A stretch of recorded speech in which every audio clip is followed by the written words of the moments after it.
the crowd, keeping them in their seats to the very end as we'll go through this set of introductions. And hiding from the crowd for his introduction as the Olympic champion, Soufiane El Bakkali. Paul, you talk about a national hero. That gold medal at the Tokyo Games was Morocco's lone medal. So he is definitely the draw in the center of attention today. He was the first Moroccan Olympic champion since Hicham El Guerrouj back in Athens in 2004. One spot behind him in the standings was Girma of Ethiopia. The 21-year-old is in the field. Tegegen of Ethiopia. It's a strong group of African runners, as you would expect here in Rabat. And Keegan, bronze medal, but in his 6 races so far in the steeple in 2022, he's not been as hot as he was last year. Yeah, he really hasn't, Paul. In that Doha Diamond League event that we called, we saw him there finish 6th in a very, very similar field to what we have today. Hillary Bohr was 4th in that race.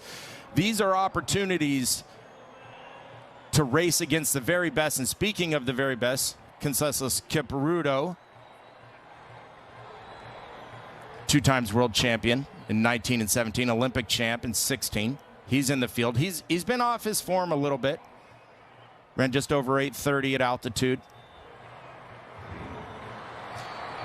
Kipruto has been dealing with some legal troubles away from the track and is not, as Josh mentioned, been anywhere near what he was in those World Championship years of 2017 and 2019, but he is the reigning world champion. As they swiftly get underway here, the pace setters out in front, trying to drive this pace early.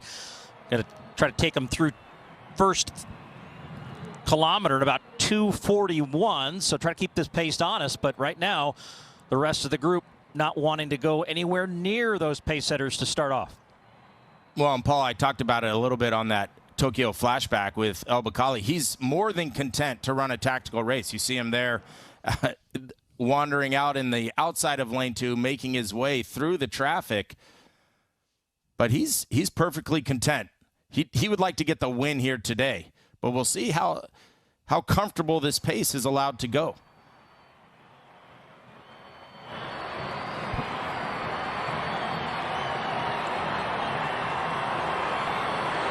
Kones are the pace setters as they come to the water jump for the first time.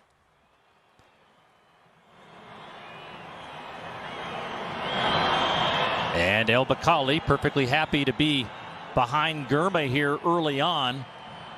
We've seen a lot of showmanship by El Bakkali at some of the races in Rabat over the years. He likes to feed off the crowd, but right now he is perfectly happy with staying in the race in that 3rd position with 6 laps to go and the crowd on their feet. We'll be back with the close of the steeplechase in a moment.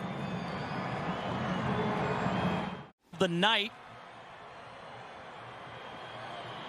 You can see those cameras lighting up the stands here as they cheer on the hero, Morocco's Soufiane El Bakkali, right behind Lamechia Girma of Ethiopia, the silver medalist, ahead of the gold medalist now with 4 laps to go. Still the pace setter out here in front, trying to keep this pace honest.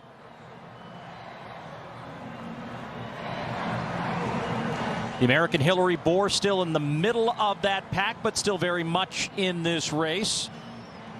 Avinash Sable of India, who had the early world's best time, a new national record also in this mix, and Conseslus Kipruto still also racing well, but not sure anyone's cheering for any of those people right now in Rabat. El Bakkali is right where he wants to be. Girma looks very good there behind, right on the rail. Girma, silver medalist at the last 2 global championships, 8:01:36, personal best in this event. It's very fit.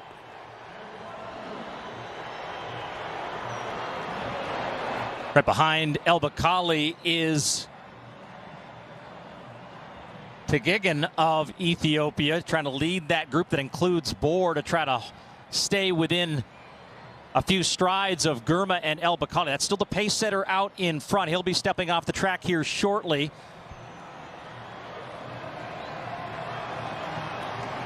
And Paul, we're going to get a 2K split here. Pacemaker was 2:38.69 at 1K. Here we go, 5:25.69. Paul, they're running. We could see a sub-8 here. Only one sub-8 has occurred this year. That's Girma, who ran 7:58.68 in Ostrava just a few days ago to close out the month of May. He has the lead. El Bakkali and Tigigan.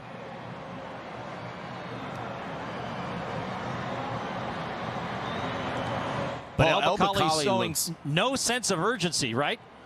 Zero. And he's perfectly content to run on the rail in second. He loves to do this. We talked about it on that intro flashback of Tokyo. That was the first time he went to the lead.